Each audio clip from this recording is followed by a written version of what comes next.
Hello, excuse me, good morning. Welcome back to Crumbs and Corkscrews.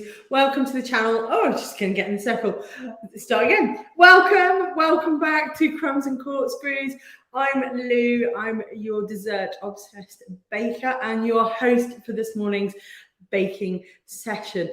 This is where every Sunday from my kitchen in Cotswolds, we create some deliciously easy dessert recipes. It doesn't matter if you're a beginner baker or you're out there on Bake Off nailing Star Baker every week, there will be something here for you. And as always, we have just a minute just to get everybody in because there's people joining from Facebook and YouTube and Instagram and all sorts all over the place.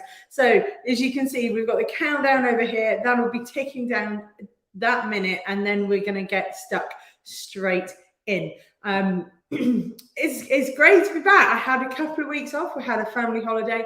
Absolutely lovely. Come back with that cold and a bit of a chest infection. But touch wood, I think we're all good to go.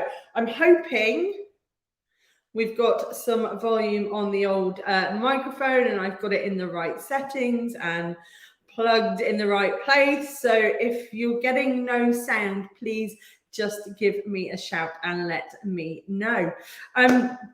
Yeah, but as you can see, we're going to get stuck into mince pie brownies today. I know we're just in November, but the Christmas adverts have already started. So why not us? I can't wait. There's so much Christmas festive holiday baking inspiration out there. So I've just got to get stuck into it. And we are going to get stuck in the next 4 seconds. Dum, dum, dum. There we go. Let's get started because we've got quite a bit to get through today. Oh dear, like I say, I'm hoping the mic is working. We've had a few issues with the sound over the last couple of weeks. If it isn't, just give me a shout, drop me a comment in the boxes below and it'll be really good and we'll get that sorted. But also, let me know where you're joining from. You know, we have so many people from all over. I get so many messages and it's absolutely great to hear from you guys. So drop me a comment in the boxes and let me know. Even if you're on replay as well, say hi. So I'm hoping everything's settled down here. We're going to get stuck into our recipe and we're going to be making mince pie brownies today. Now, I toyed with the idea of doing a Bailey's one.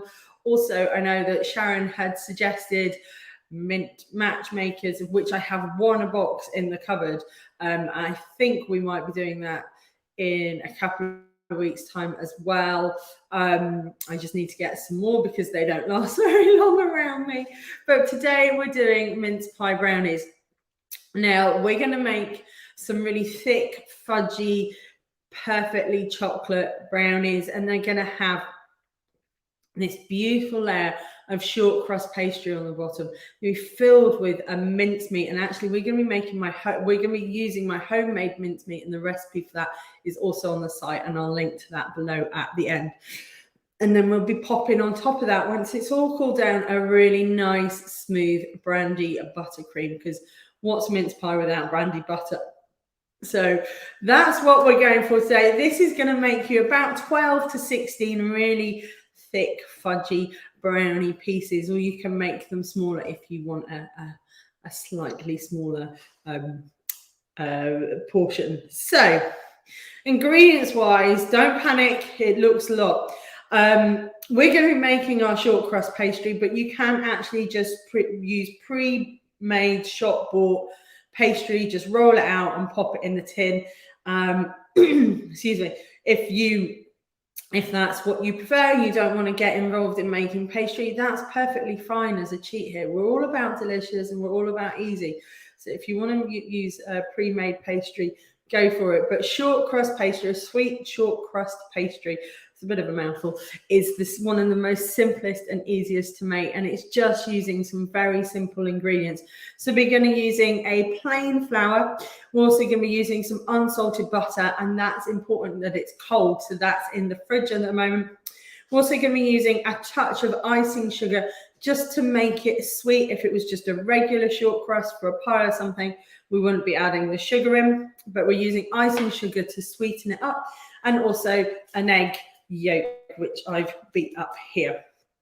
So that's for our short crust pastry, but like I say, you can use pre-bought, pre-made shop one. You can even use the ready roll one. So all you got to do is cut it to size and pop it in your tin.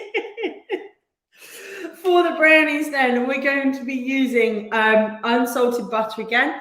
We've got 200 grams of that. That doesn't need to be cold, so that's out at room temperature. We're going to be melting that down. We're also going to use some dark chocolate, 200 grams, whatever dark chocolate you can get hold of. I've actually got some left over from yesterday's baking, which I've got in a separate pan, which I'm going to add my butter and melt to. But just regular dark chocolate, whether that's, this is the Cadbury Bourneville, which was on offer when I purchased from the supermarket, or semi-sweet. We want a quite rich flavour to go with that brandy buttercream, the pastry and the mincemeat, which is why we're using dark rather than a milk chocolate, which will give you quite a delicate, sort of lighter brownie. Excuse me. Next up, we're going to be using caster sugar. This is just white superfine caster sugar. You can use a golden caster sugar as well. Normally with things like my Kinder Bueno or my Rolo brownies, I'll use a soft brown sugar, sometimes a mix between dark and light soft brown sugars. But because I don't want to go, that will give a really caramelly taste, and I don't want to do that with this because I want the mincemeat to come through and the pastry and the brandy buttercream. We're just using a regular white caster sugar. So that's there. You'll need 350 grams of that. There's a lot of sugar in this recipe. You're also going to need 4 eggs. These are important. Get them up to room temperature, as I always say. Get them out the fridge about 15 minutes before you're ready to use them if you store them in the fridge. When they're at room temperature, it's just easier to whip them up and get lots of air into them, break that protein down in them, and sort of get all that really nice fluffy frothiness. And that's what we want with this, because we're using no raising agents. The eggs are going to do all the work. You're also going to need plain flour, 120 grams of that. That's what we've got here. This is all-purpose flour. If you don't, it's not called plain flour in your country. This, again, like I say, we're using no raising agents, so that's just straight as it is. No baking soda, no baking powder, sorry, just plain flour. 120 grams of that. And then also to add into the melted chocolate, we're going to add 50 grams of cocoa powder. This is just regular unsweetened cocoa powder. And then, of course, your mincemeat. There's not going to be mince pie brownie without some mincemeat in. You can use store-bought mincemeat. You can make your own. Trust me, it's super easy. The recipe is on the blog. I will link to it after this. Make a big vat, especially if you've been making fruit cakes or anything like that, where you've got quite a lot of bits and pieces of fruit left over at the end. You know, you can make that quite easy, and it doesn't have to be boozy. You can make it with orange juice. All the information is on the blog post. Trust me, get this made now, get it in the fridge, and it'll be fab for mincemeat brownies, for mince pies. We did a mincemeat puff pastry Christmas tree last year, which I need to get up on the blog quickly. But that's great. And we're going to use about 150 grams of that. And we're going to judge it, sort of eyeball it when we come to adding into our mixture. So they're the main bits for the brownies. And then for the brandy buttercream, I've got that over on the back. We have too much.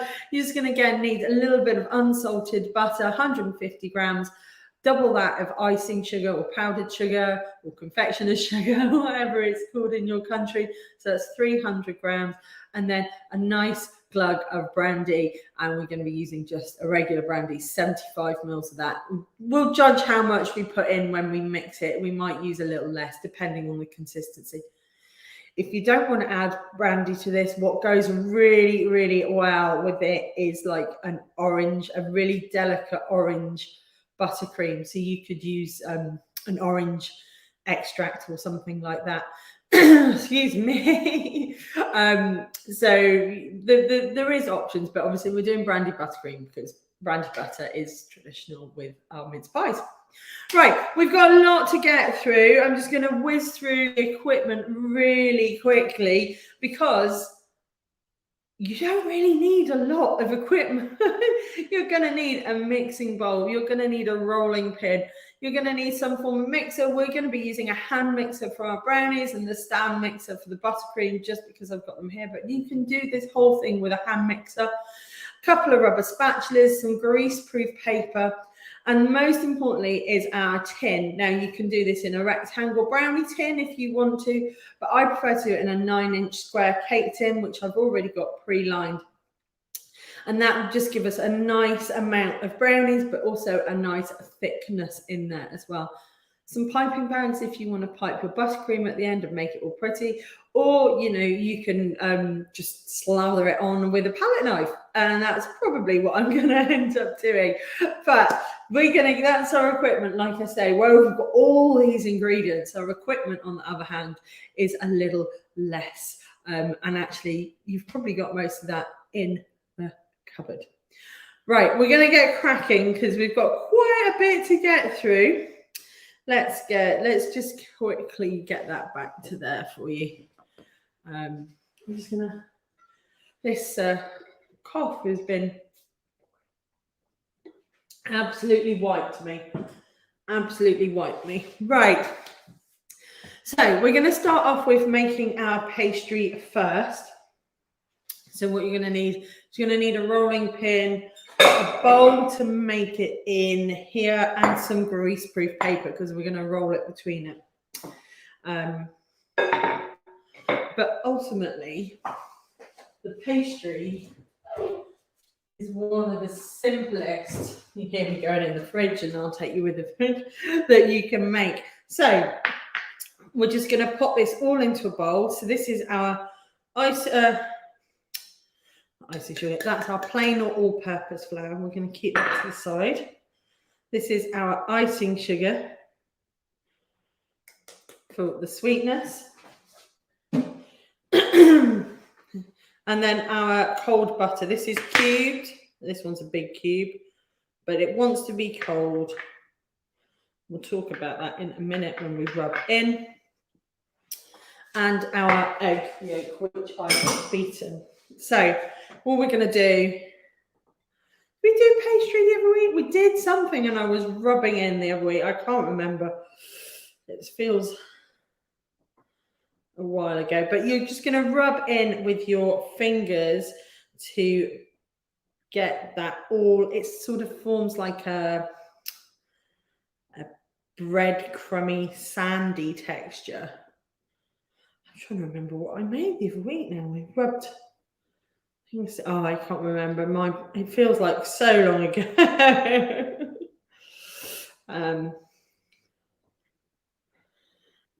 But the reason you want your butter nice and cold is when you do this element, if it's too wet, the heat from your hands and the soft butter, it will just sort of become quite a greasy, tacky pastry mix. So as you can see, all I'm doing is picking it up and rubbing it, literally rubbing it in between my fingers. Yeah, we'll keep going. And then what will happen is we'll use this egg that I have next to me to bind it all together. It's really irritating. It's the last end of it, and I'm so relieved it wasn't the C word. Although as an asthmatic, chest infection was quite nasty. I'd hate to get the other thing. I think it made me appreciate how isolated we had been last year. Sort of immunity to things had disappeared, really.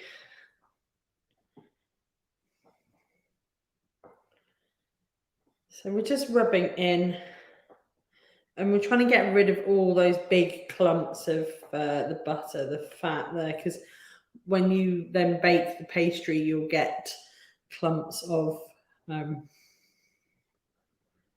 butter in there and just pool and get soggy elements. Now this is inspired by a recipe that I found by a lady called Supper in the Suburbs, who uses the mince pie, like the sweet short crust, the base there. So that's where the inspiration for this came from, with the bottom bit. And I'll link out to her recipe as well, so you can go and check out her version. Because see, what I was thinking, you know, it's like, I'll do Baileys, do mint matchmakers, do something else, and then I thought I'll do mince pie brownies. But you know what? Everybody else's mince pie brownies, when I was doing my research, just put the mince pie in the brownie, and I was thinking, I've done that. Everybody does that. What can we do a little different? And that's why this sort of idea that she had stood out to me. She does something slightly different with her mincemeat in the brownies, and there's no buttercream topping, but I thought I like to get the idea of it being a bit more like a mince pie rather than it just being full of mince pies. Although, I mean, how good is that? Just a brownie full of mince pies. Right, so as you can see now, this has come together. It's quite a fine, sandy texture. I love this bowl. I got it in IKEA. I'm just going to... and then in here, I've got my egg. And I've beaten this a little bit together, and I'm going to just pop that in there. If you find it needs more liquid, you can add a little bit of milk. But I'm just going to bring this all together.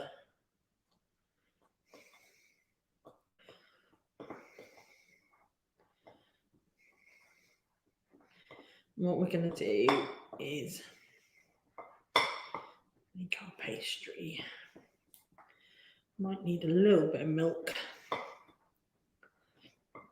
If you find that when you're doing this and you've got if you've got leftover pastry, you can freeze the pastry as well. So let's get in there now with our hands to bring it all together.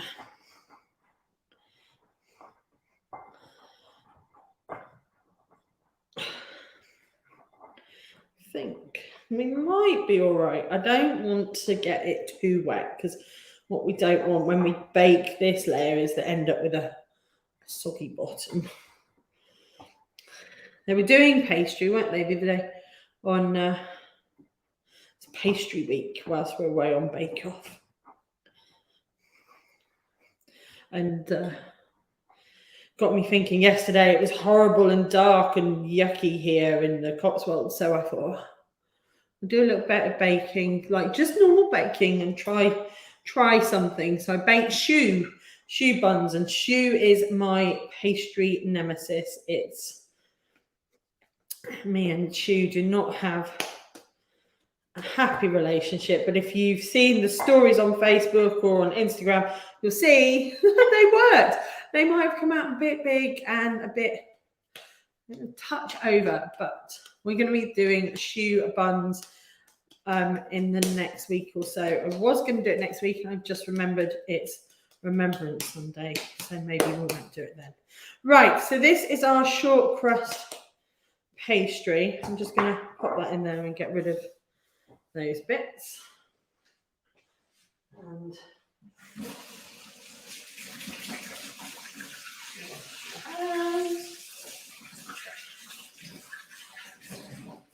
if you don't want to make pastry by hand, you can do it with a dough hook on your stand mixer or on your handheld mixer, or you can use a pastry blender or pastry cutter, which is like a big sort of loop that you can mash everything together with.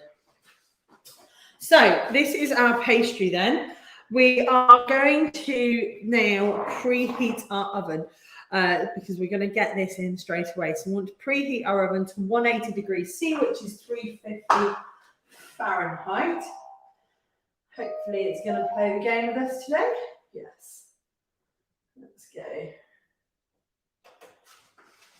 There.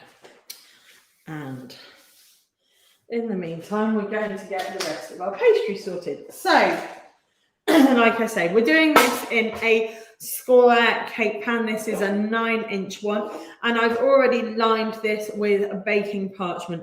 And the easiest way to do this is to use 2 pieces, one that goes sort of widthways and the other one that goes lengthways the other way. However, I mean, it's a square, it's as it is. And do the same if you're using a rectangle pan as well. I haven't greased this, so I don't want to add anything extra to it. All I've done is just to hold things on is use my trusty wooden clothes pegs. And as you can see, we've got a lovely lined tin there, and it just holds things to the side and stops them falling out. So that's what we're going to bake in. For rolling out then, you can do this on a floured surface if you want. We're going to do it actually between 2 pieces of a baking parchment. I find this so much easier. You can also do it between cling film, kitchen wrap, plastic wrap, however you want to call it. So get 2 pieces of a baking parchment. You can use it so if it's folded in the side. Put the shiny pieces together. Sorry, this is grease proof, not baking parchment. The shiny sides in, that will help it stop sticking. And then just pop your pastry in the middle there. We're not going to chill this today. We're going straight in. It will be famous last words, won't it? Now, what I did beforehand as well is sort of measured my pieces to the width of my baking tin. Sorry, my cake tin. So I knew that once I roughly get to that width there, then that's my sort of square size. So just with a rolling pin, very gently roll out your pastry.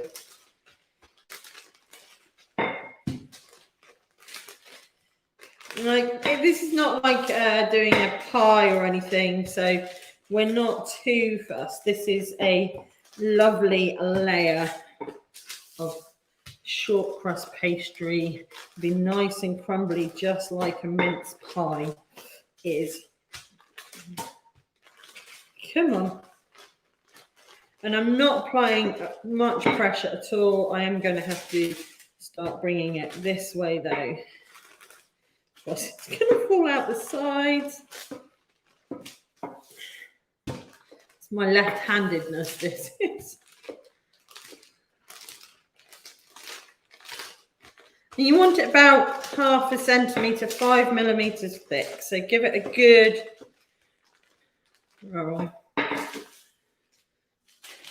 Peel it back, you can see it. There it is. We're not quite there yet. Give it some welly. It's quite thick.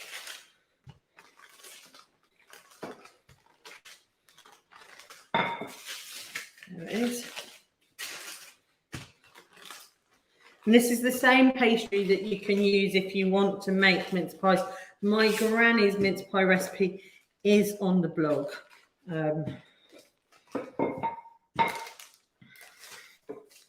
As well. This is just poking out. I've done this on the angles. My square is a diamond instead in here. So I'm just going to see how that is. Nearly there.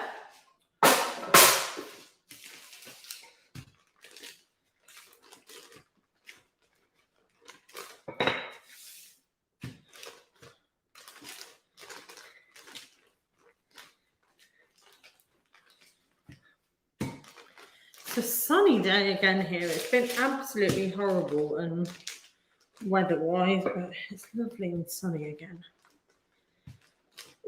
If anybody's been to bonfire night and fireworks evening as well. We had quite a few going off in the village, so we're able to be home. Right. The other thing is you don't get a sticky rolling pin. You're not getting flour everywhere, and you're not adding extra flour to your pastry. And that's one of the things that causes your pastry to really dry out and crumble up, is that when you're doing it on a floured surface and you're adding actually extra flour and you think, oh, it's a bit sticky, I'll put some more down and more down. And by the time you know it, you've added quite a lot of flour to your pastry. So doing it this way, it helps get it nice and smooth, helps you stop tearing it, but also it helps you stop adding extra flour into it. So there we are. This is our pastry. We're going to keep one of these pieces for actually, because we're going to bake this a little bit blind. So I'm going to just pop that there. Now you can cut this out into a square if you prefer. I'm just going to.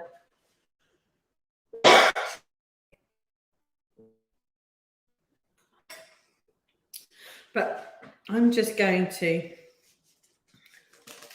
lift this on and in, and then I can peel it back, and any extras, and we can sort it out once it's in here.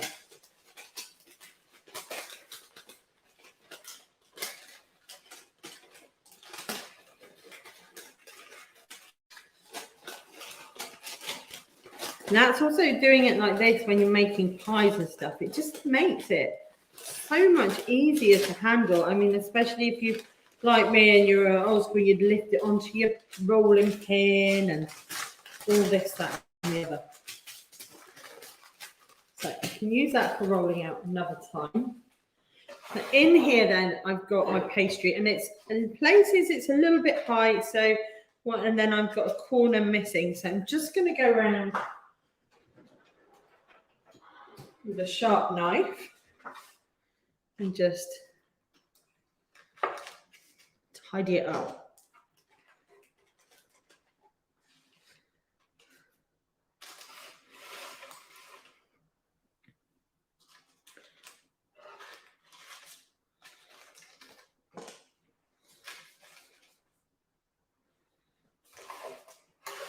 I thought that was my knife then, it was a peg. I'm only just gently scoring the pastry because I don't want to cut through my baking parchment. And then I haven't got much pastry left, so I'm going to just use this to fill in a few of the gaps. So pop it back between my baking parchment and just roll it out. There we go. I've just got to like, oh, nearly had cocoa powder all over the work surface. So I've just got a corner down here that I want just to fill in that hole of.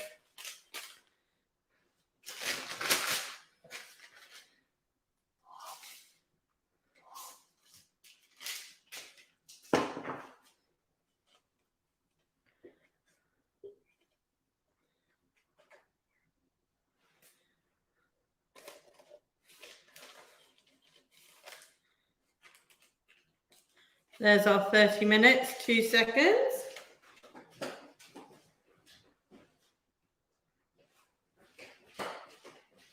Our oven will be up to temperature as well.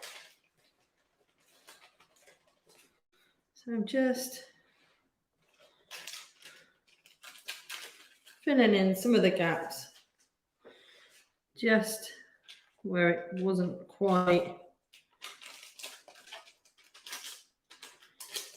enough because the angle that I'd got in there.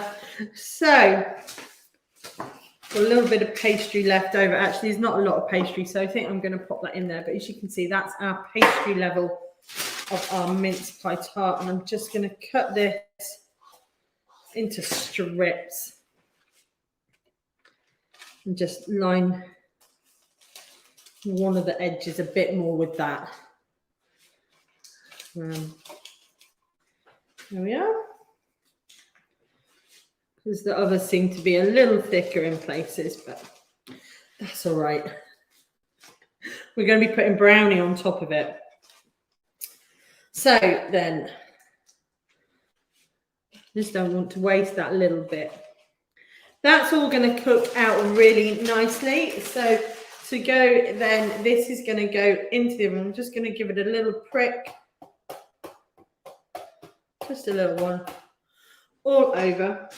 We're going to take the second piece of paper that we kept and we're going to scrunch it up and place it on top. Because we're going to bake this blind. Now, if you're like me, you don't know where your baking beads are, yet you know you've moved house with them, use a couple of different options. You can use rice or you can use pasta. And I'm going in with the old pasta. And I just keep this then. It gets baked and rebaked. The same with the rice. And that's going to go into the oven now at 180 degrees, 350 Fahrenheit for about 15 minutes. Doesn't need long.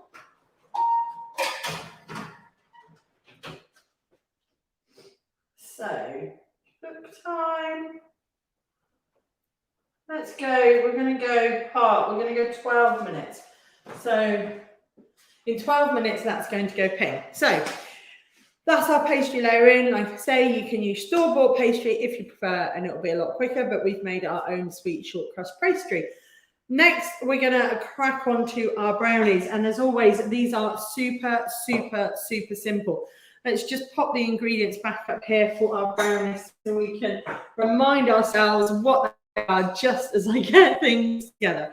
So we're using 200 grams of unsalted butter, 200 grams of a dark chocolate, 350 grams of caster sugar or superfine sugar. That's the white stuff, or you can use golden.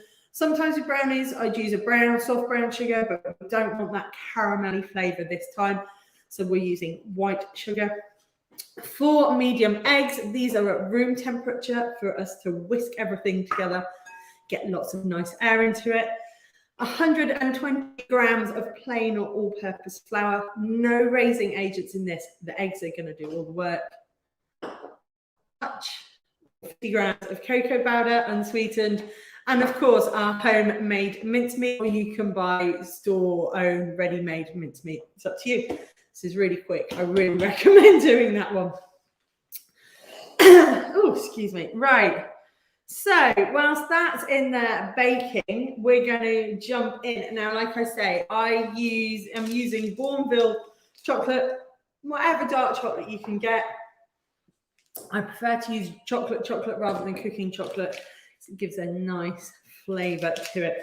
I did actually have some left over from a recipe yesterday that I'd melted and hadn't used. So I'm going to use that, but it's 200 grams of dark chocolate.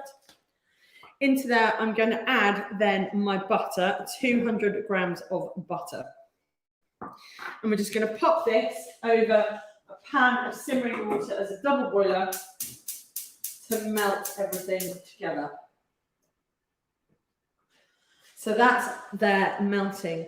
You can do it in the microwave. However, I find with the microwave, if you're not careful enough and you go too far over, your chocolate can seize or your butter will just burn. And we don't want that. So I do prefer, when I'm doing something like this, is to melt it on the hob.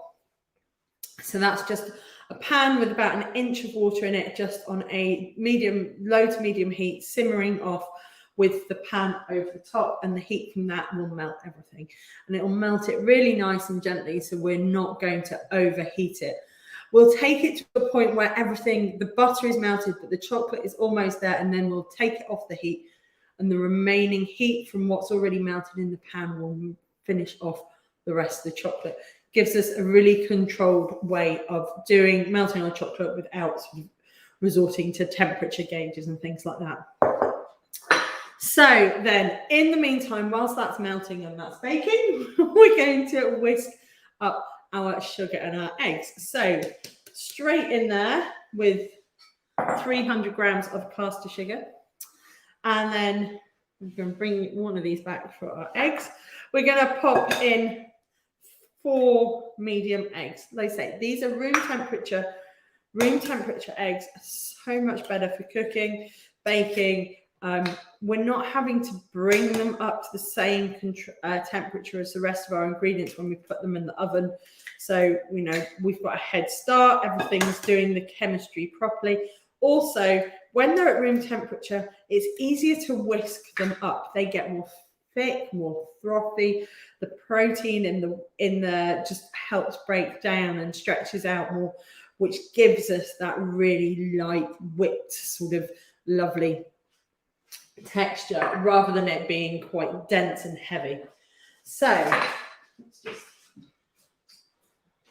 rinse our hands off. Now you can do this in a stand mixer if you prefer. I've got the stand mixer set up for the buttercream, so we're doing it with a handheld mixer. This is just a really cheap and simple one that I got from the supermarket, a value one for £5, but I think I've had it 10 years. I think it's about time to replace it. So we're going to keep our eye on that. That's melting. That's the butter and the chocolate whilst we whisk this up. So start on medium speed and get everything initially combined.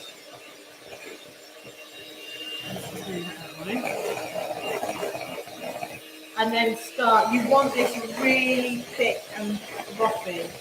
The eggs are going to do all the work of making your brownies rise. So we want this nice. As you can see, it's gone quite a nice, thick and frothy yellow colour. Quite pale, but we don't want it to be gritty with the sugar. So what we've got on there. 6 minutes left on our pastry.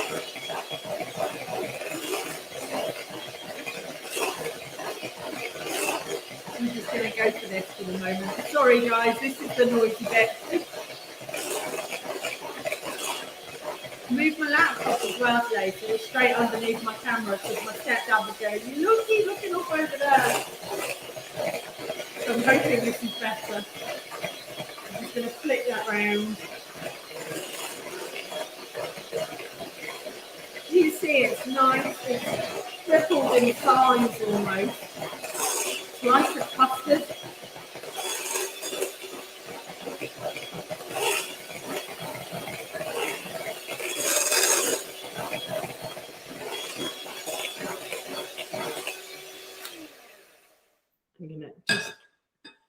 We're going to scrape that down in a moment because I can see sugar granules around the side. So we're just going to go into the chocolate.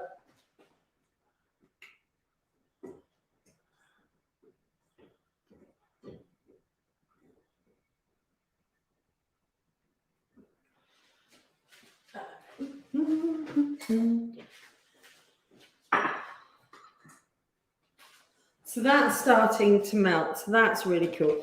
This, however, is getting there. As you can see, it's got quite thick. It's tripled in size. But around the edges, I can see we've splashed up some sugar. So I'm just going to scrape down there. Find another bowl to rest spoons in. I'm going to go back in again.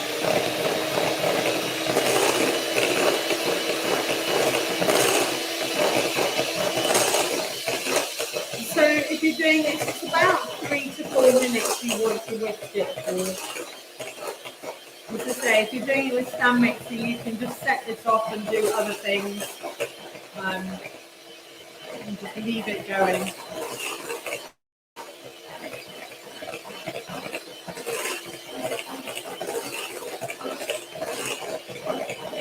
So the pastry, we're only baking for about 12 to 15 minutes. Actually, maybe a little bit longer. We'll have a look in a minute. That's because we're only going to part bake it because the rest of it's going to bake when we've got the brownies in, and that's going to be baking for quite a while.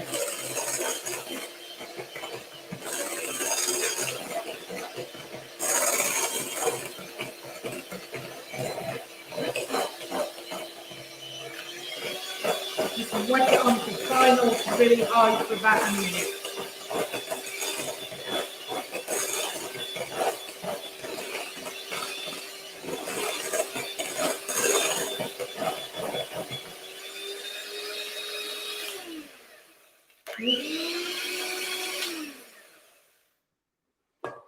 There we go.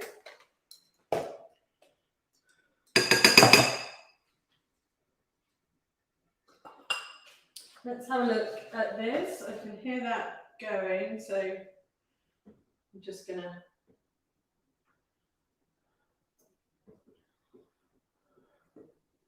Now my chocolate was all in a lump from melting yesterday, so I'm just gonna give it a little bit of an agitate to help melt it down.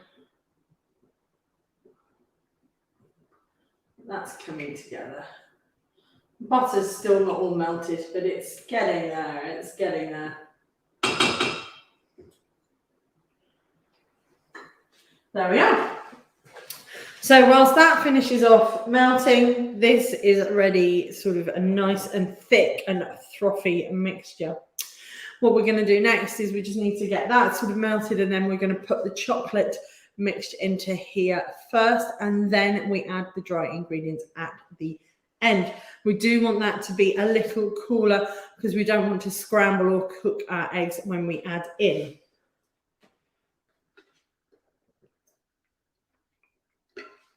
Toothpaste and orange juice, orange squash is not pleasant. Let's just have a look.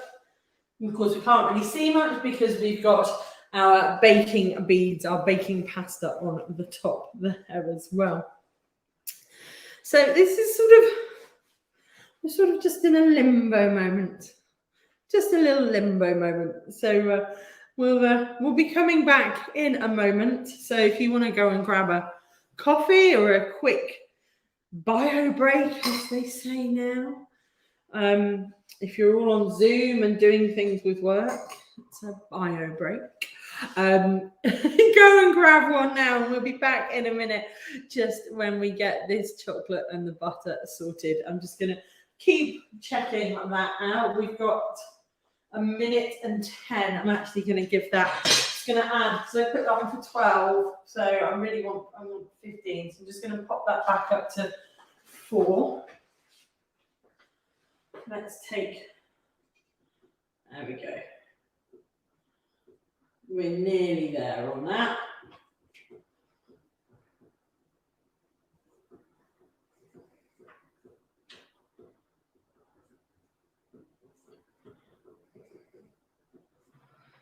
That's getting there, and we've got our hot trivet to do. Now, this is actually quite a good one you can do with the kids. You can do the melting, like I say, you can do the melting of the chocolate and stuff in the microwave if you want to. Just do it in 30-second blasts, just so you can control that and take it to the point when the chocolate is almost melted, but your butter is melted, because the remaining heat that you have in there will finish off melting any last bits of chocolate, and that helps sort of to keep a control on it so you don't seize it. And seizing it's when it becomes grainy and quite coarse and thick and heavy, and you can't really do much with it, and it just is not going to work for your brownie. So yeah, be careful on that. So this is why I prefer to do it over the old hob. Now I'm actually going to stop that there because I can see that that is to almost a point. So turn that off so I'm not going to catch the pan. Just wipe that there. So we've got nice, smooth chocolate buttery mixture. It's really nice and glossy, and it smells immense, as you can see there. Well, you can't see the smell, can you? Just talking rubbish. And that's a little warm, but by the time what I'm going to do is the bing is going to go for the bing bong bing. If anyone is, no, the bing bong, isn't it? If anyone's seen the Marks and Spencer's advert with Dawn French. The bing is going to go in about a minute and a half, by which point this will take that out and this will be cooled down. If you add this straight away, we're not going to cool it completely, but if you add it straight away when it's still that little bit too warm, remember we've got eggs in here and it's just going to scramble, and we don't want to scramble them We don't want to cook our eggs until they're in the oven. So we're just finish off. I'm just going to keep stirring it, making sure everything is nicely melted in. And then what have we got? We've got a minute left on that. So we've got a minute left on that. Let's get this chocolate in then. The way I find out and I test if I'm feeling cool enough is whether I can hold my bowl underneath. And if it's too hot to the touch, if I can't touch it or do what I'm doing, then it's probably a bit too much. So what we're going to do is just pour in our chocolate. Get it all in. All in. No chocolate shall be left behind. There we go. And just start working. Oh, knew that was going to happen. Let's get that pastry layer out.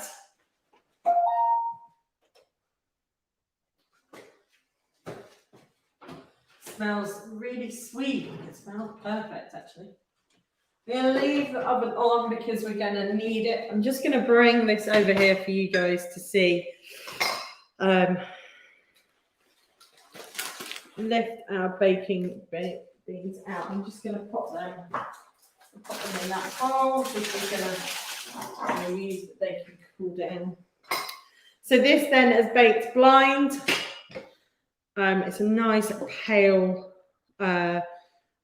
case there, tart pie base. I'm just going to pop this then to one side whilst we finish off the brownies. So, drop something on the floor. Get that chocolate all mixed in. Get it all in from the sides. No streaks.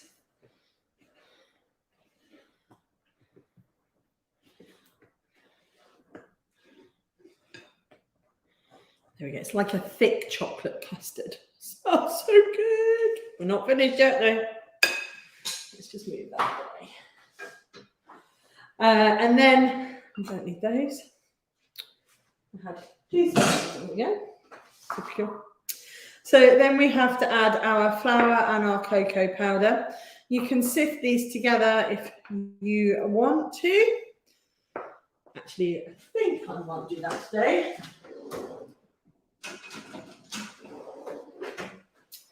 So, put one in and the other.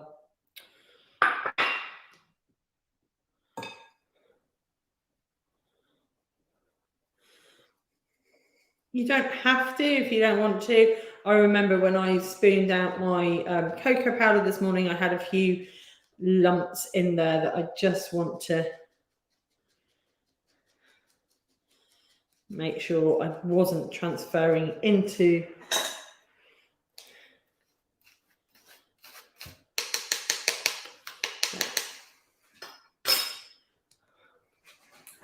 there we go.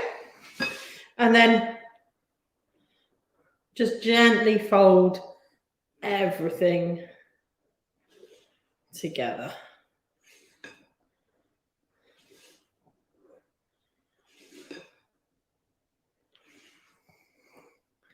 Making sure you've got no pockets of flour and cocoa powder, and it will smell utterly amazing.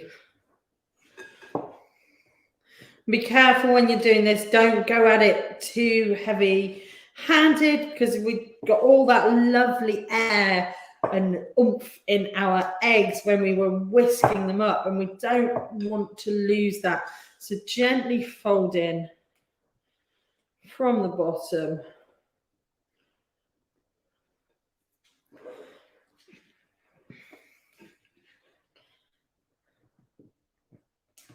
And I love doing this in the glass bowl because I can look and make sure I've got no flour pockets in the bottom.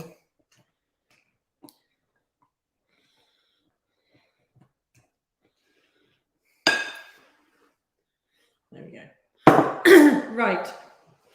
Now, there's two ways of doing this. You can put a layer of brownie into the tin, half the brownie into the tin, and then pop the mincemeat on top and then pour in over again. But I actually like to mix everything through, so you've got lots of loveliness going on in there. Let's move some of these bowls over again. So it's not a bowl intensive recipe, it's just an ingredient intensive recipe with all the bowls in there. So I'm saying about 150 grams of mincemeat, which is probably about a good couple of spoonfuls. So this, ladies and gentlemen, is my homemade mincemeat. This has got apples, sultanas, cranberries, cherries, orange peel in it, currants, on all sorts. And it smells absolutely divine. I love it. I could actually eat it. I've been waiting to use this. And it's brandy. So I've put a good 2 or 3 tablespoons in there. So I'm just going to pop my lid back on there. And you can make it, keep it in the fridge in a jar like this, and it will last for ages. It's got that brandy in there. If you're making a brandy version, if you're making a version with orange juice or something, doesn't have alcohol, it won't preserve it as much. So that's why that can stay in the fridge. But I've added a good couple of spoonfuls in there.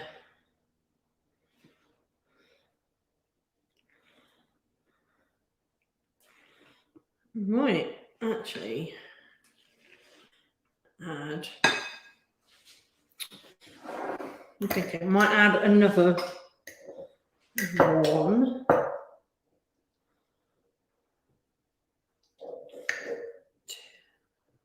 They're not quite big spoons, those.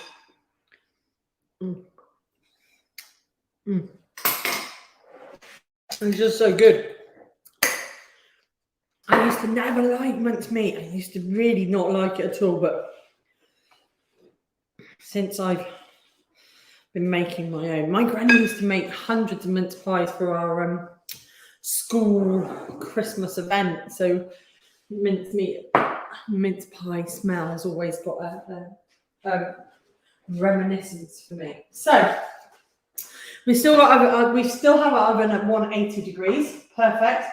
We have our brownie mixture ready to go. We have our blind baked, part baked, sweet short crust pastry in the tin. So the only thing to do now is add this.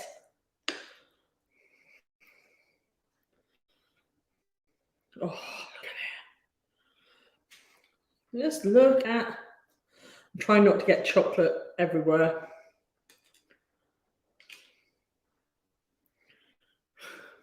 It is always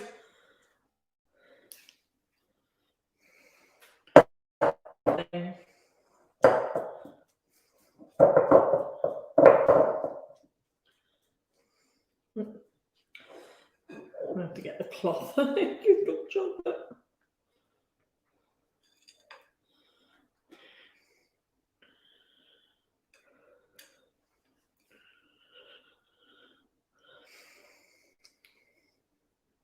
You know, when you just had one of them weeks and things you want to do like this just brings so much joy. And that's where I'm at the moment. So when you clean the chocolate up, just there's my cloth.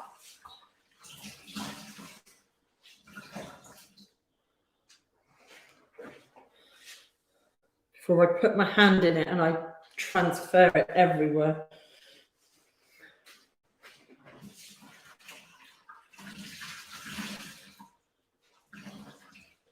There we go. So this now is ready to go back in the oven. You can use an angled spatula that started to cool down. If you want to, this is actually, I'm not going to tilt it because it'll come sliding out. This has actually got a really nice even layer on that brownie bake. So this is going to go back in now 180 degrees for about 30, 35, maybe 40 minutes. And we'll get it in and then we'll just talk about how we check our brownies out. So don't drop it.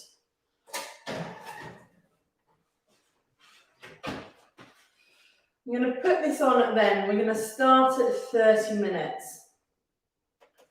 So with the brownie, what we're looking for is getting that really nice fudgy center that's set. It's not gooey, it's not liquid still, but it's set, but it's still got that nice fudgy texture. It's not dry, it's not cakey, unless that's what you prefer, because I know some people really prefer a brownie like that. So what we do is we start off at 30 minutes, and at 30 minutes, we're going to test it, and we test it with a toothpick or a skewer about 1 inch in from the edge of the pan. We're not going to test the center because the center will still be quite liquidy as such. So we test about 1 inch in. If that comes out and it's still wet, then we'll pop back in for another 5 minutes. If it comes out, it's a little bit wet, maybe a few crumbs on there, then that's about right. We're pretty much done. If it comes out and it's dry and it's got lots of crumbs on it, then you know that you've got that to that cakey level. So best take it out. And I start at 30 minutes and then I do it in 5-minute increments. Remember, when the brownie comes out of the oven, we're going to leave it in the tin to completely cool. We're not going to do anything with that brownie until it is completely cool. So it will still, as it's cooling, it will still cook in that center spot. With this, because we've got the short crust pastry, and when you test, you don't want to go all the way through because you're going to dig into your pastry base and that you can cause that to crack. So we want to do all of that once it's perfectly cool. We'll cut it up and things. So that's in for 30 minutes. At 30 minutes, I'll test it, 35 and maybe then 40. You really don't want to go over with the brownie over about 40 minutes because it will become cakey.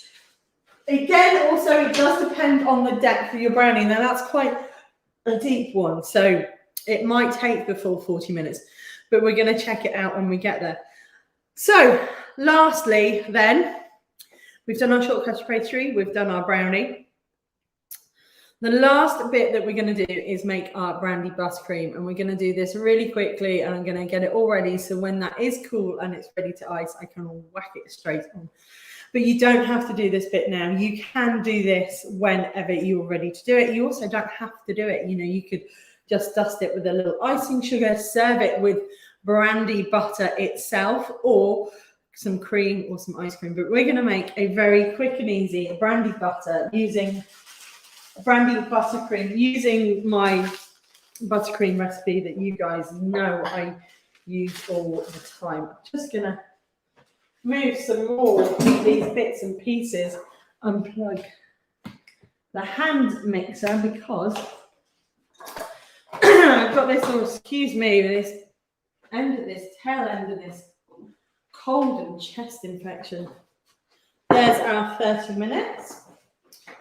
Let's just get you back. There we are. There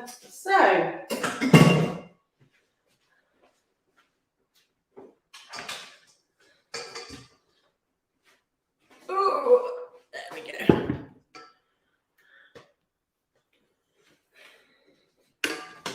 I'm gonna just spin that round. So in here, I've already got my butter because I had all those bowls. So we've got 150 grams of unsalted butter in here, and that's all ready to go. And then what we're going to do is we're going to add our ice and sugar. There's exactly 300 grams left in this bag, which was perfect. And then we've got our brandy. If you don't want to make a brandy buttercream, but you do want to have a buttercream, you could just use a spiced vanilla, a little bit of cinnamon sugar maybe, or you could use a orange buttercream, a really light, delicate orange blossom buttercream with a little bit of orange extract in there. That would go really well with the richness of the chocolate from the brownie and all those vine fruits that we've got in our fruit mince meat there. So there's not a lot really you need to do with this. So we're going to pop this on. We start off, and this is how I make my buttercream. I whip it. I find that whipping it makes it really light and airy, gives a really smooth texture to it. So with this then, on the balloon whisk attachment, I'm just going to start this off slowly. Now, it's really important that, let's get this back for the main thing. It's really important that your butter, as well like your eggs, is at room temperature. If your butter is hard at this point, it's not going to whip up. And that's what is our real key to getting our really lovely smooth buttercream. So, room temperature softened butter, and that's the way to gauge that is with your block of butter, is just to push your finger in the top. If it goes in really easily and it feels really greasy, then your butter's far too soft. If you make an indent on it, it's perfect. But if you can't do anything and it's quite solid, then you need to bring it up. So you need to let it warm up a little bit. So I've started off on low. I've now nudged it up to medium, and I can see this, and as your butter whips, it becomes really pale. A bit like if you were making a cake mix, you've got that creaming aspect, but we've not added any sugar in yet. And now I'm going to take it up a bit further. This is the noisy bit, so I apologise. Hi everybody out there, I've seen there's been a couple of comments drop in. Lovely to have you on a Sunday morning, or wherever you are in the world. Please do let me know where you are. I'd love to hear from you. I only do think I might treat myself to a new handmade, so I keep thinking I should treat the KitchenAid to a service. And I'm just going to take that up finally.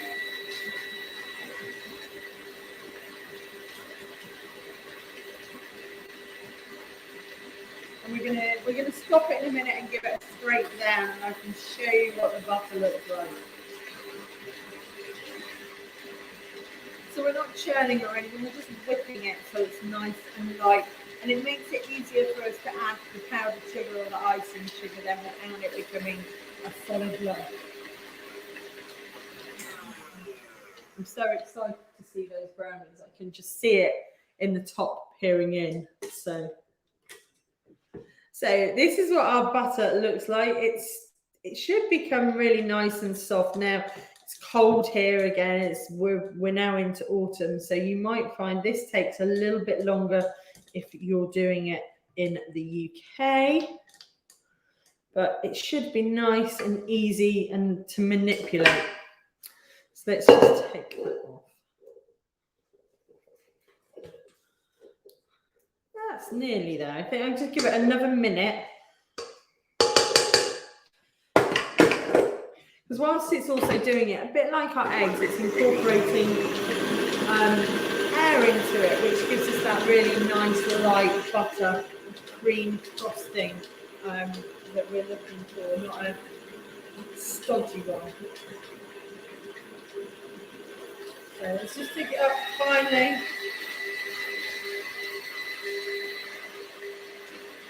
Nearly there. It's ever so quick and simple. It's 3 ingredients for this one. We're not using Swiss meringue or anything like that, which would be too sweet for the brownies. So we only want a nice, not a thin layer, we want a nice layer of buttercream on top of our brownies. We don't want anything that's too dense. Although Christmas and festive baking is all about indulgence, isn't it? Right. There we go. It's nice and light. It's easily manipulated. So I'm just going to scrape off what we've got there into our and scrape down. Now we're going to do this in a couple of stages. I'm just going to get a tablespoon measure.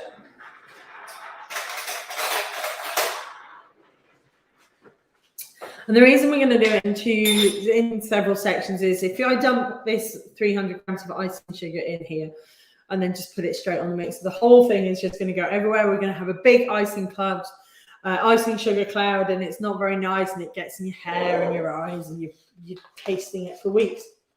So this was conveniently the right amount of icing sugar that I needed still in the packet. I'm just going to add sort of about a third of it or so, and then I'm just going to fold it in first off with my spatula, doing it by hand, and this just sort of dampens it down a bit. As you see, there's probably, I can taste it already, there's icing sugar in the air just by doing that. So imagine if we put all of that in and put it on here. So we'll start that then going on. We'll just take it until it's combined.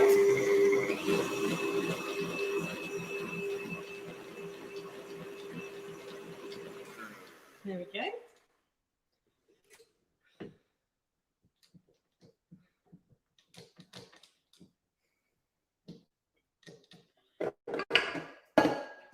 And the same again.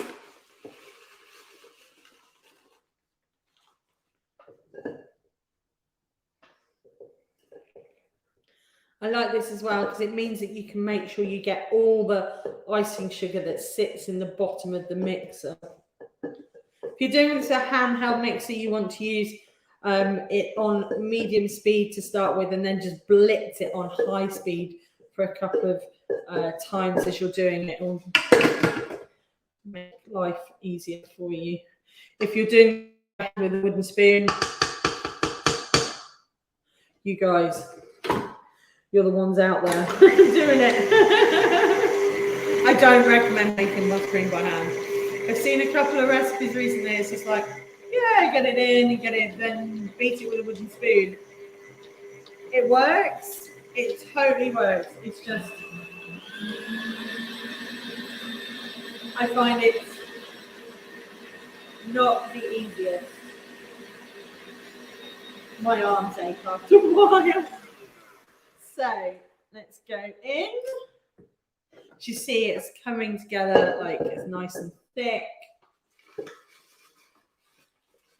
Actually,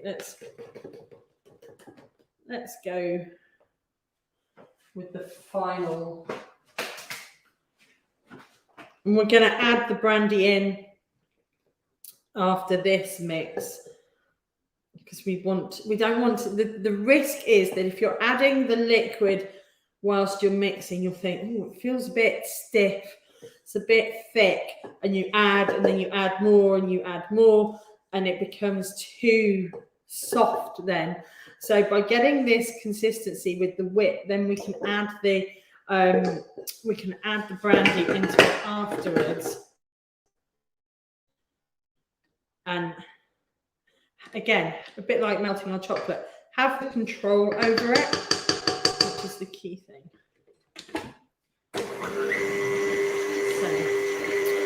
If you don't want to use the brandy or add brandy, you can use orange extract, you can use vanilla extract, you could use what else would go out like that? You could just even serve it with brandy buttercream or whipped cream or custard. Entirely up to you, really. So I'm just taking this up and just go. We're now on full speed just for a moment. And then we'll give it a good scrape down, make sure all our icing sugar is incorporated, and then we'll add the brandy in as well.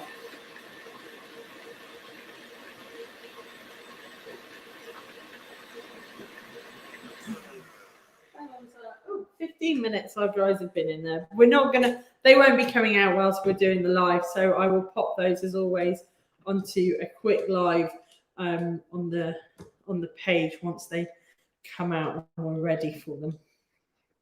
But we're just getting everything into a good place. So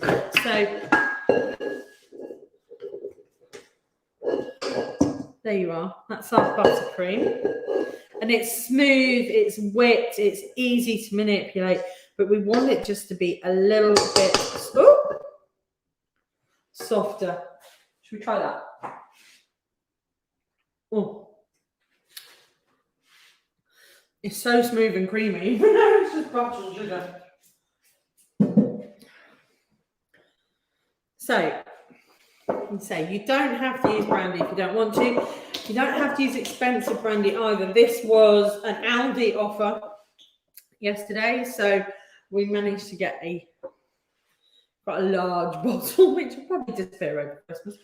But you can get smaller bottles, and if you don't drink and you do want to make the brandy better, you can just grab a miniature or something from the supermarket. Or if you still want to make it, if you don't drink, then like I say, you can swap it out. Now I'm going in with a tablespoon to start with. I'm going to mix that through. Oh. If you do want to use alcohol, but you don't want to use brandy, you could use something like Disaronno, like the almond, sort of buttercream, amaretto. That would be nice. It'd be quite sweet, but that would be lovely. I'm going to add another tablespoon to this. Or you could use like a Cointreau or a Grand Marnier, like an orange liqueur as well. So I think we're probably just going to go in with 2 tablespoons today. And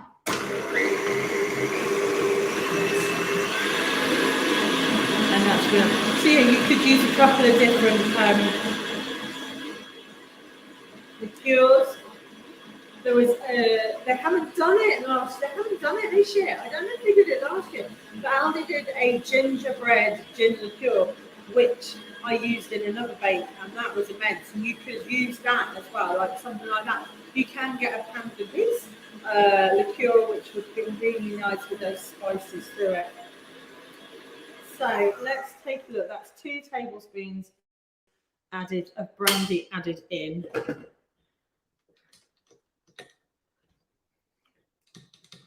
I'm going to actually just taste test it. Maybe one more.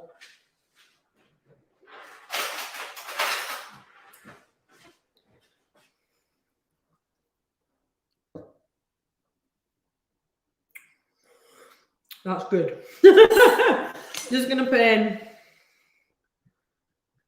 There we go. It wasn't quite a full one there. I think it probably just needs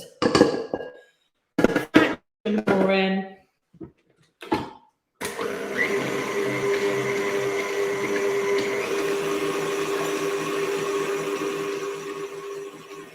I'm going to find some my spatula.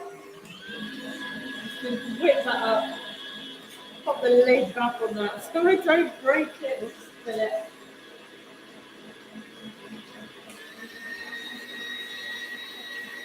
There we go. Perfect. Look at that.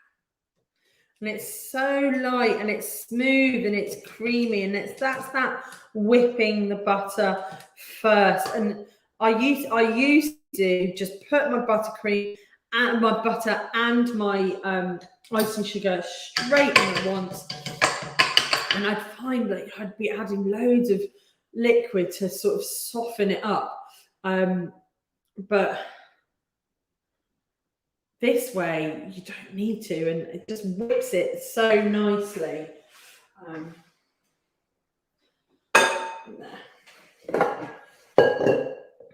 So this is my preferred way. Now this will stand. I'm not going to chill it because it's quite cool here today. until I'm ready to use it and pop it onto my brownies. It might be that when I come to doing that, I need just to give it a quick whiz up, but we'll see. So all this stuff, let's get rid of the booze on a Sunday morning. I'm just gonna, like I say, I'm just gonna pop that then to one side. Before we finish off, it's got 10 minutes left. They look ace. They look perfectly lovely top, shiny, hasn't cracked either. The cracking can be because of the sugar. Now, the reason we use a caster sugar, a fine sugar, or a soft brown sugar is that those sugar crystals sort of dissipate more into the baking mixture and the cooking, and all of that stuff combines. If you use a regular granulated sugar that's coarse, those sugar crystals aren't going to break down during the baking process as much, and that's what can cause your brownie to crack. So use a super fine sugar, which is a caster sugar here in the UK. It might be called other things elsewhere, but I think most places you call it a super fine sugar. But you want to use one of those, like a caster sugar, to get that really lovely, perfect top. So then I've got 10 minutes left before I check them out. And it's crikey, we're past 11 o'clock, guys. But we have done quite a lot this morning. So I'm just going to have a quick run through. We'll run through what we've done. I'll tell you what I'm going to do next. And then I'll show you as well when they come out the oven. So we've made mince pie brownies. These dudes here are my roller brownies, because I hadn't got any pictures of these that I'd been testing. I'm terrible. I test them, I bake them, and I don't photograph them, and they need to sort of get sorted. But so these are my roller brownies. As you can see, that nice fudgy thick middle there and that lovely smooth and shiny top. That's what we're going for. So this recipe weighs about 12 to 16 slices. It depends how you cut them. They're going to be really nice and thick, so you might get a few more out of those. And it's based on my tried, tested, perfect brownie recipe. I've made this recipe for years. I've tried all different things. I do mix it up occasionally depending on what I'm doing. So you might find that the brownie recipes on the blog do vary a little. It depends what sugar I'm adding, what type of chocolate I'm adding to get those different flavors. However, you can just use a standard brownie recipe. If you've got one that you like, use that one. But with this, we've also got that really crumbly, sweet short crust pastry layer. We've made that from scratch, and we blind bake that first. We've then got that rich fudgy brownie layer, which is baking at the moment, and that's filled with our homemade mincemeat, our fruit mincemeat in there. And you can use a store-bought one as well if you want to, but trust me, give it a go if you've got the fruit this year. And then we're going to add our smooth, the one that we just finished, our smooth, decadent brandy frosting, buttercream frosting. That probably needs to be hidden because I might eat it before the brownies come out the oven and are ready for it. So that's our recipe. We'll just run through our ingredients again. And as always, the recipe for this will be up on the blog with the full instructions as well, and all my hints and tips. But we've been talking about those as we go through. For the short crust pastry then, very simple, plain flour or all-purpose flour, unsalted butter, a little bit of icing sugar to give it that sweetness, and 1 egg yolk to bind it all together. You don't have to make short crust pastry. If you want to, you can use store-bought and ready rolled, or however you want to do that. If you don't want to make pastry, but actually it's really good. It's one of the easiest pastries to make. So I give it a go if you want to. For the brownie layer, then we've used again unsalted butter, dark chocolate, semi-sweet. We've not used the milk chocolate here because we want a little bit of richness to go with all that fruit that's in the brownie. We're using, again, like I just said, we're using the caster sugar, not a soft brown or anything like that. We're using a nice granulated caster sugar, super fine sugar. You can use a golden caster sugar if you want. It'll give you just a little bit of toffee caramel there to your brownie. I just wanted a nice simple flavor, so we've gone with a white caster sugar. 4 eggs there at room temperature. Remember, guys, I say it so much. Get your eggs at room temperature before you start working with them. It makes them so much more easier to whisk up, get more air incorporated into that. And also when they go into the oven, it's not having to get those up to temperature to start all the reactions that happen when they bake. So if you keep your eggs in the fridge, get them up to room temperature beforehand. Trust me, makes so much difference. Again, we're using a plain flour or all-purpose flour, and we're using no raising agents. So again, eggs at room temperature, whisking them up, incorporating that air is absolutely key. Touch of cocoa powder just to help the chocolate on its way there, to give that richness of flavor. And we've been using a sweet fruit mince. I've been using my homemade one here, which is full of all sorts of vine fruits. The recipe is on the blog, and I'm going to link that below. I also think I'm going to have to make some more because I haven't got a lot left, and I want to make mince. Actually want to make mince pies, but you can use a store-bought mincemeat if you want to. And for the brandy buttercream, we've used unsalted butter, icing or powdered sugar, and then 75 mils of brandy, which is about 3 tablespoons or so, and that's what we've got in there. Equipment wise, super simple. Your hands, some mixing bowls. You'll need a rolling pin for that pastry, and a few other bits and pieces, and a stand mixer or a handheld mixer. But most importantly, we've used a 9-inch cake pan there, a nice deep one, but you can use a brownie tin if you want to, but it's about 9 inches. Other things, we've got piping bags if you want to pipe the buttercream, and palette knives and all sorts of bits and pieces. But ultimately, you need a bowl, a mixer, and a rolling pin and some paper. And that's your lot. Right, don't forget you can find the recipe this week up on crumbsandcorkscrews.com. You can find all my recipes up on crumbsandcorkscrews.com, crumbsandcorkscrews.com. There's quite a lot of Christmas ones, including the Christmas rice puddings, the Christmas pudding, Rice Krispie Christmas puddings. That's the one. They're on there. My Christmas tree meringues, all sorts of things. The homemade mincemeat is also up there, as is my mince pies, my mince pie ice cream, and my mince pie cake as well, my mince pie layer cake, which I haven't made for years, but is a great alternative to Christmas cake. But you can find those all up there. But I'll let you know when this one goes live this week. So then, thank you so much, as always, for watching, joining me here on a Sunday morning, wherever you are in the world. If you're watching on replay as well, thank you very much for coming and seeing me. Next week, we were going to be doing cream puffs. I'm going to show you these guys just quickly.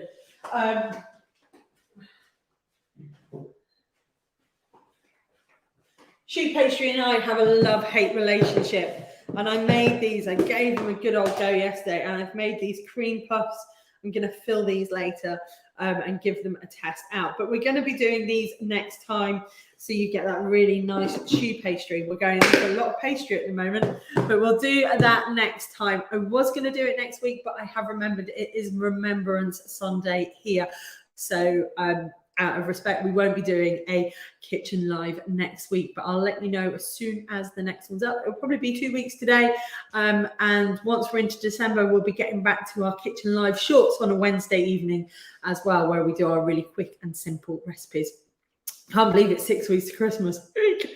Anyway, thank you guys. Thank you so much for watching. I hope everybody is safe and well out there. Hope you've not got my cold. I will see you all again soon. Thanks very much. Take care. Bye-bye.